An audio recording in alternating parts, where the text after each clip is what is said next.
बिस्मिल्लाहिर्रहमानिर्रहीम अस्सलाम वालेकुम। जितना इंडिया आज अपसेट है वो तारीख में कभी भी नहीं हुआ और मोदी को पैगाम दे दिया गया है कि प्रधानमंत्री जी, अमेरिका हमारे हाथ से निकल चुका है। अब यहाँ पर मामला इतना ख़राब है कि हमारे साथ हाथ हो गया है, हमारे साथ मामला ख़राब हो गया, अमेरिका ने हमें धोखा दिया है।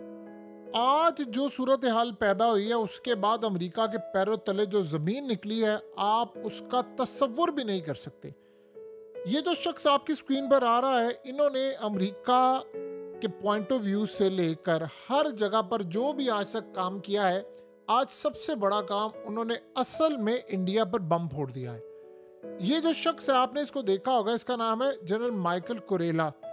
ये बेसिकली वो शख्स है जो फैसला करता है कि मिडिल ईस्ट में किसके खिलाफ क्या स्ट्राइक करना है, ईरान के खिलाफ जंग क्या करनी है, इजराइल के साथ ताल्लुकात क्या है, इजराइल को कैसे सपोर्ट करना है, यमन के खिलाफ जंग करनी, पूरे मिडिल ईस्ट का सारा ठेका इसके पास है।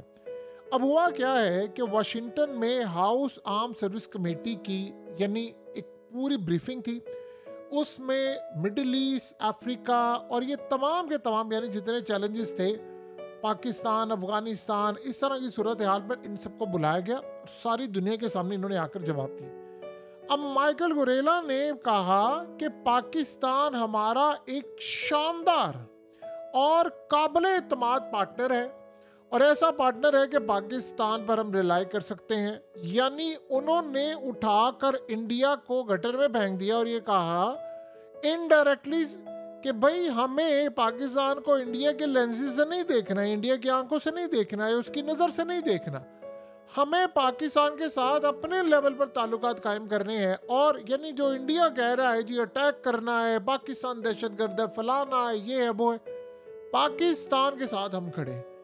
अब इस वक्त ये सूरत हाल जब इतने बड़े जर्नैल की जानिब से आ जाए तो जाहिर सी बात है इंडिया में पैनिक तो फैलेगा। अब आप सोचे जरा कि राजनाथ सिंह ने आगे जवाब क्या दिया है, जो इस वक्त यूरोप के विजिट पर है।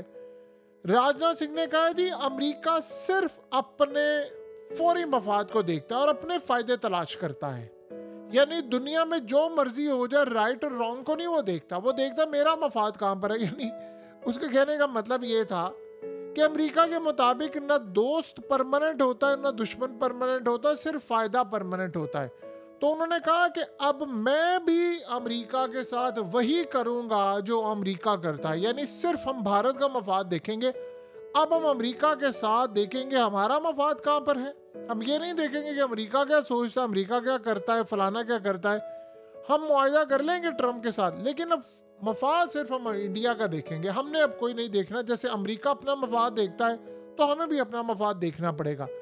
और आप अंदाज़ा करें कि राजनाथ सिंह जो इंडिया का डिफेंस मिनिस्टर है, वो कहता है कि जी इस वक्त हम सकते में हैं कि पाकिस्तान को ये जो यूनाइटेड नेशन की काउंटर टेररिज्म का रोल दिया गया है, उसने कहा मुझे तो समझ नहीं आ पा रही कि आपने पाकिस्तान को वाइस चेयर क्यों बना दिया है एंटी टेरर पैनल का।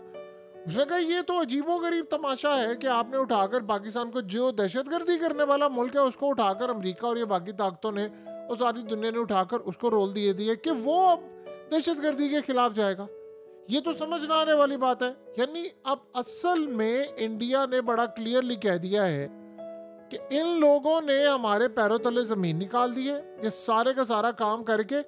और इस सारी सूरत हाल में वाज़ह हो गया है कि अमेरिका हमसे बदला लेना चाहता है। असल में इंडिया क्या समझता है, इंडिया ये समझता है कि ये जो अचानक से पाकिस्तान के खिलाफ अमेरिका जा रहा था और अचानक से वो पाकिस्तान के साथ खड़ा हो गया है, और तब से खड़ा हुआ है जब इंडिया और पाकिस्तान की जंग छिड़ी है। देखिए दो वजह हुई है। इंडिया ये समझता है कि एक तो पाकिस्तान ने जो राफेल तैयारी गिराए हैं, चाइना की टेक्नोलॉजी चली गई है आगे। इंडिया ये बिलीव कर रहा है कि पाकिस्तान बिल्कुल चाइना की तरफ टिल डाउन कर गया है। अब हमें अमेरिका ये समझता है कि अगर पाकिस्तान चाइना के साथ रहा और इंडिया के साथ लड़ाई होती रही तो चाइना की टेक्नोलॉजी की डिमांड है। आज इंडोनेशिया से लेकर हर जगह पर चाइना के डिफेंस सिस्टम की मिसाल दी जा रही है। मिसाल ले लें आप इसकी, पाकिस्तान को HQ-19 मिल रहा है जो अमेरिका के थाट से भी बेहतर है। अब अमेरिका के थाट से बेहतर का मतलब आप समझते हैं कि इस वक्त इजराइल में थाट लगा हुआ है और थाट कई और ममालिक में लगा हुआ है। यानी अमेरिका ने अपना थाट दिया इजराइल को। ये नहीं कि भाई हम तुम्हें एक्सपोर्ट कर रहे हैं, अपने बंदे पूरा स्टाफ साथ भेजा कि तुम लोग इस काबिल नहीं हो अभी कि थाट कहीं ये तबाह ना करवा बैठना ईरान से या किसी और से, तो हमारे ऑपरेटर आएंगे, वो आकर इसको उड़ाएंगे। यानी जो पूरे के पूरे तुम्हारे मिसाइल आ रहे होंगे हम इसको उड़ाएंगे थाट के जरिए, लेकिन हमारे बंदे उड़ाएंगे मिसाइलों को जो इजराइल में दाखिल होंगे। और इस सूरत हाल में जो खास तौर पर डिमोना की साइड पर इनके लगा, वहां भी थाट लगा हुआ है, बेन गुरियन एयरपोर्ट पर भी थाट लगा है।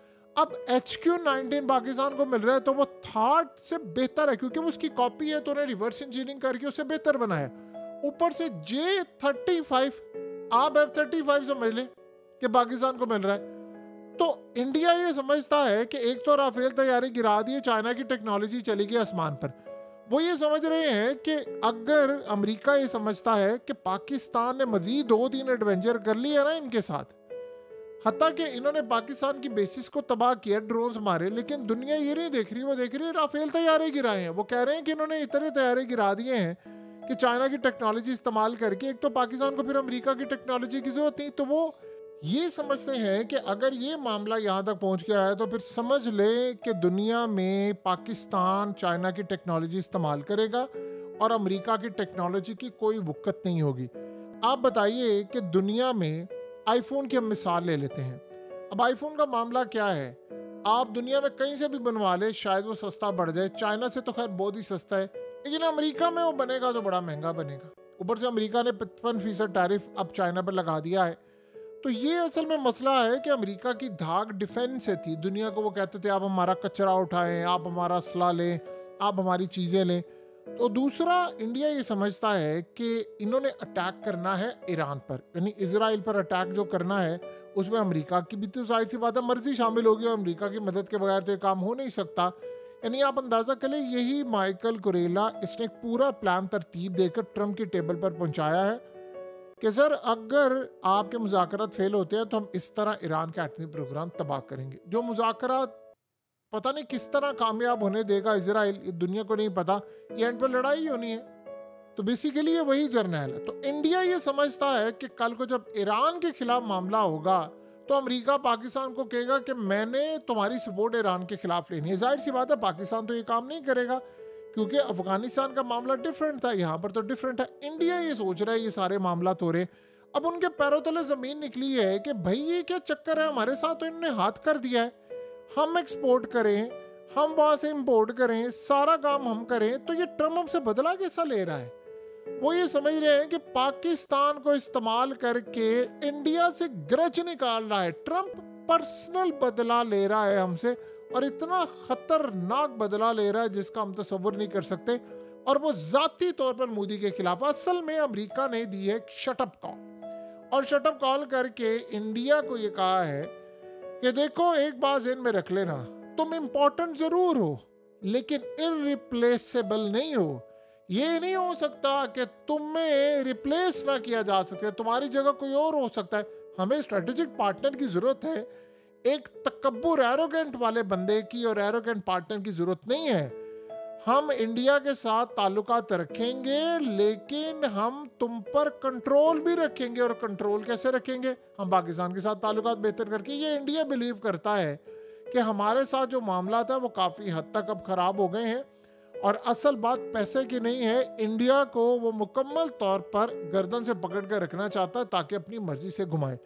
देखिए ट्रम्प खुश नहीं है कि इंडियंस बड़ी बड़ी सीट्स पर अमेरिका के अंदर मौजूद हैं, और वो ये समझता है कि इनको फारिग करना मुनासिब। आपने देखा नहीं कैसे स्टूडेंट्स के वीज़े उन्होंने मनसूख करना शुरू कर दिए, इंडियन स्टूडेंट को वार्निंग जारी करनी शुरू कर दी कि हम तुम्हें मुल्क से निकाल देंगे। तो बहुत सारे मामला हो गए, चाइना से डील कर ली है स्टूडेंट्स के, इंडियंस को निकालने का फैसला किया है, और बड़े बड़े होतों से भी इंडियंस को निकाले। और दूसरा, अमेरिका के अंदर बड़ी तादाद में इंडियंस को पसंद नहीं किया जाता, क्योंकि जब से इंडिया आया था एक बड़ी स्टेज के ऊपर, इनके लोग कंपनीज के CEO बनते हैं, सबसे पहले वो गोरों को निकालते हैं, इंडियंस को भर्ती करते हैं, और फिर स्कैम्स बहुत ज़्यादा होना शुरू हो गए, और इंडियंस ने आकर सबसे पहले इनको निकाल कर गोरों को निकाला, और सारे का सारा काम इंडिया आउटसोर्स करना शुरू कर दिया। इसे ट्रम्प को ये लगता है कि सबसे पहले हमारी जॉब्स गई। आपने देखा नहीं इलॉन मस्क की लड़ाई क्यों हुई है, सबसे पहली बात तो ये हुई थी कि तुमने इंडिया के अंदर प्लांट नहीं लगाना, फिर कहा गया एप्पल को कि तुमने इंडिया में अगर मोबाइल फ़ोन बनाए तो तुम्हारी खैर नहीं है। अब चाइना की बजाय वो इनका नाम ले रहे हैं, ये जो सूरत हाल पैदा हो रही है तो काफ़ी हद तक खतरनाक है। तो इंडिया को ये लग रहा है कि यार इन लोगों ने तो हमें कुर्बान करने का फैसला किया है, ट्रेड हम करें, सारा कुछ हम करें, मिसाइल चीज़ें सब खरीदें। असल में वो इस बात से भी नाखुश है कि ये रशिया से माल भी लेते हैं, हमसे लें।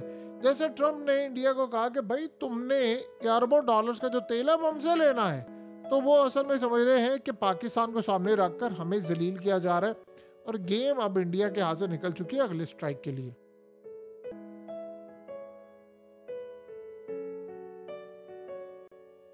हकीकत टीवी को सब्सक्राइब करना मत भूलें, वीडियो को लाइक करें, शेयर करें और कमेंट सेक्शन में अपनी राय का इजहार ज़रूर करें।